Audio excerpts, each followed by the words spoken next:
This is Eagle Owl, and today I will be talking about Sean Desai. Was he actually a cancer? Also, we're going to talk about Big Play Slay and Kelee Ringo. But let's get straight into it.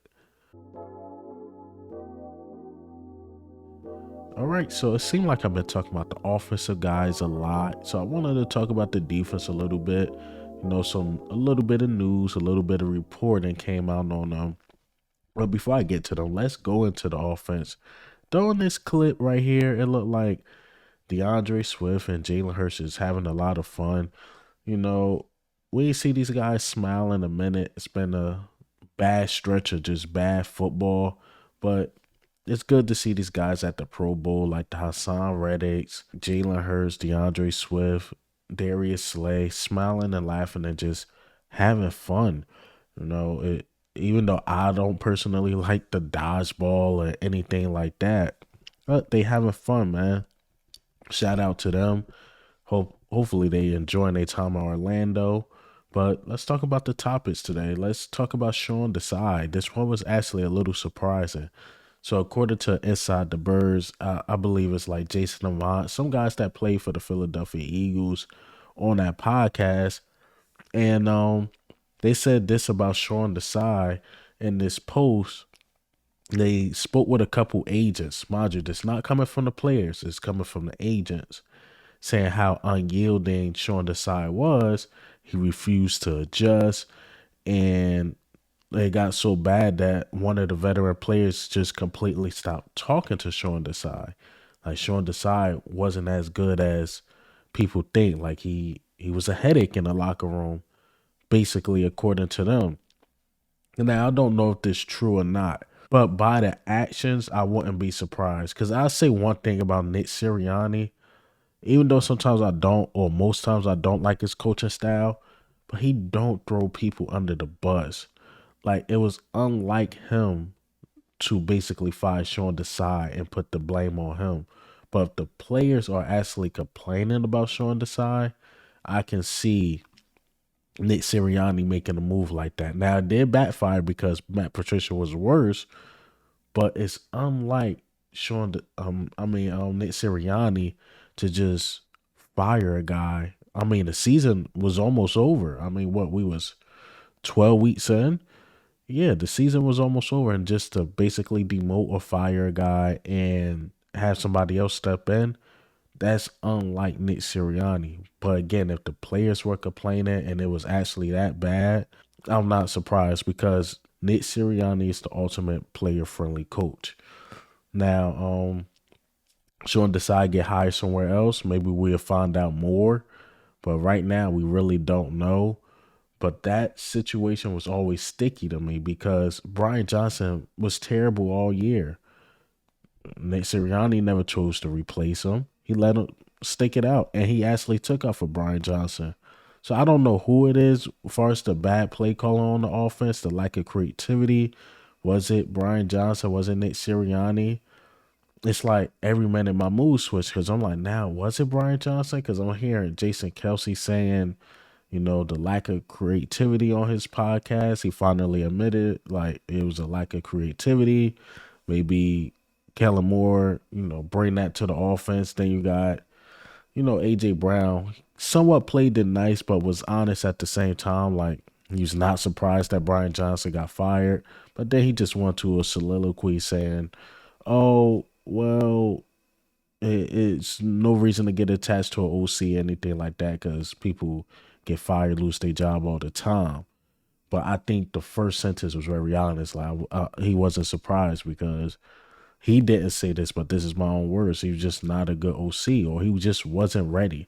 I mean, just say that he just probably wasn't ready for that type of role. Yeah, I wouldn't be surprised if Sean Desai was actually a problem for the players, especially being a young coach, and they just like, look, we're gonna let you go or demote you or whatever, let you play out your contract, but after this season you gotta go. So I wouldn't be surprised if that happened. Because again, Nate Sirianni really don't throw his guys under the bus or anything like that. All right, so let's get into the next topic. Slay saying that he wants to win a ring. He wants a ring. He know he's getting older, starting to lean towards retirement. You know, got his podcast and stuff going. But let me go ahead and play this clip of Darius Slay speaking. So I'm looking forward to that, man. Like I said, I ain't got too many years. I'm going to year 12, and I got a lot of great things on my resume besides a ring. So I'm for sure trying to get everything I got to get a ring. What area? All right. So as you see, Darius Slay, he's like, look, man, I got a lot of things on my resume, but I do want a ring.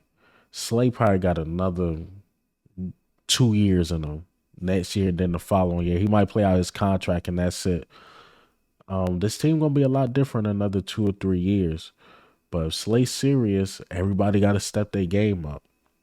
I believe they brung in the right staff, the more I'm looking into it, to possibly do it, you know.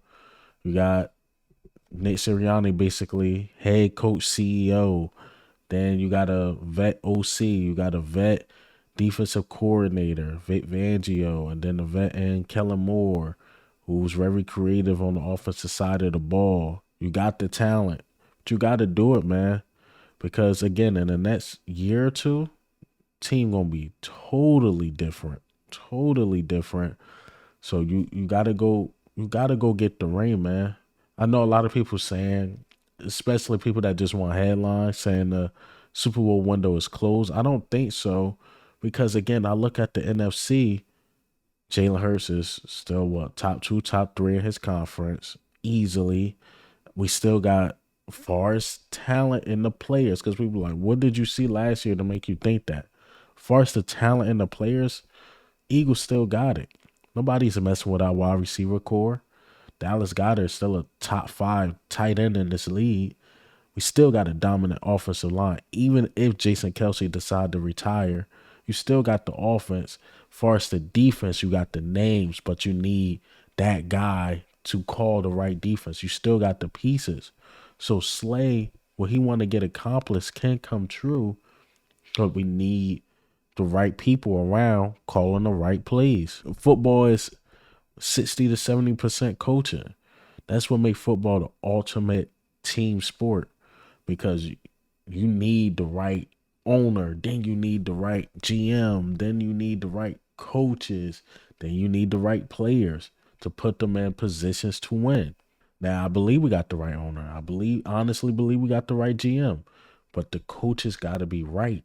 The coaches have to be right and put these guys in a great position. As if not, most of us Eagles fans, we're gonna look at this era like, how the hell we didn't get a ring? Like how we look back in the early 2000s with Donovan McNabb and Andy Reid and T.O. and stuff. Like, how the hell that team didn't get a ring? You don't want this era to go to waste. You got to get one out of it. You have to. I believe we still the best team in our division. Cowboys on a down spiral. Washington, no. Giants, no. Let's go to the NFC North. Bears, no. Lions, I believe we could get them. They will be tough. They Super Bowl window is slightly closing because they got a couple 1 year deals over there. The Lions OC, he will be going after the following year. And a lot of people are going to study them now and going to take them more serious. Vikings on a down spiral. They probably need a quarterback. The South is still the South. If Baker Mayfield's the best guy in the NFC South, that's not good enough. The West, you got to deal with the 49ers. Seahawks look like they're in a little rebuild mode. Cardinals is in the rebuild mode. So, again, it's the Eagles and 49ers to me going into the following year. Of course, if off-season moves happen, off-season moves happen. But it's between three teams. Well, four teams. I guess you could, three teams. I would say the Eagles. I would say the Lions, and then the 49ers. And then you could throw the Cowboys in there. So I guess four teams. But out of those four, Eagles got to get one, because the NFC is only going to get tough. It's only going to get tough. They can't be weak for too long. But yeah, you got to go get a ring. Make Slay wishes. All right, so let's talk about Kelee Ringo. Kelee Ringo spoke to some reporters. Don't got a clip of it, but I do have a quote, and I'm going to put it right here. He was saying, like, No, he got something to prove, not to us as fans or to the people, but to himself that he can ball in this league, and he did show some flashes. When it come to rookies, especially rookies that's somewhat being redshirted, you just want to see like when they in the game, do they show a flash? Keely Ringo preseason didn't like him. I'm gonna keep it a buck. I didn't like how he played. I'm like, man, he need a lot of development. He had an interception just go right over his head in the preseason. But AJ Brown came out and said, like, yo, Keely Ringo, he got the potential of being an all pro in this league. I'm like, oh, that's some high praise from a guy like Keely Ringo. I believe Devontae Smith said something similar to his recent interview. And he was like, yo, I can't wait to see some of these young corners in year two. Like a guy like Keely Ringo. But yeah, again, Keely Ringo, what you look for, guys that are being redshirted, can they show flashes? Like Sidney Brown showed that he can be a good safety in this league, but of course he got to develop. And unfortunately, tearing the ACL is going to slow that down. Keely Ringo showed flashes, even caught a pick. Eli Rich showed flashes. And that's what you look for when you see these young corners. Can they flash a little bit? And Keely Ringo is that guy. And I believe he will prove something. I believe he will really compete, because I think that James Bradbury spot is open and that nickel spot is open. Now, Isaiah Rogers is there. No telling who we might get out the draft. We deep at corner position. We are deep. But Keely Ringo, he got to stick out if he really want that number two spot. Because again, I just don't see how James Bradbury even keep a spot. I believe Howie Roseman found a way to wiggle out that contract, or at least get him traded or something. Maybe we get like a six or something. I don't know. Or hell, maybe we just eat the money because we're gonna have a lot of young corners, honestly, who is better than him. I believe he should have got benched in that Buccaneers game after that lackluster trying to go for the tackle. Like he just didn't play with heart. No, I can somewhat accept a bad player as long as he played with heart. But man, James Bradbury was bad and he didn't play with heart. I don't know. Hopefully these young guys step up. I really like Keely Ringo. People know I'm a big fan of Eli Ricks and a big fan of Isaiah Rogers. But again, it's good to hear Keely Ringo speak the way he's speaking. Showed that he won it. He won a grind for his. So OTAs, training camp, all that stuff is going to be interesting, especially depending on who we get out the draft. Do we draft a cornerback early in the first round? Hearing this dude named Kool-Aid from Alabama, a lot of people want. It's a couple corners in this draft. A lot of people want. They didn't really look into the draft just yet. I'm actually still dwelling. Like I'm honestly, I'm still in shock. So yeah, man. Hopefully, Keely Ringo can step up and be that guy. But hey, man, what do you think and how do you feel about the news today? Told you I just really kept it defense today. I ain't talking about the defense too much. I've been talking about the offense because the drama been on the offense. But this is Eagle out, man.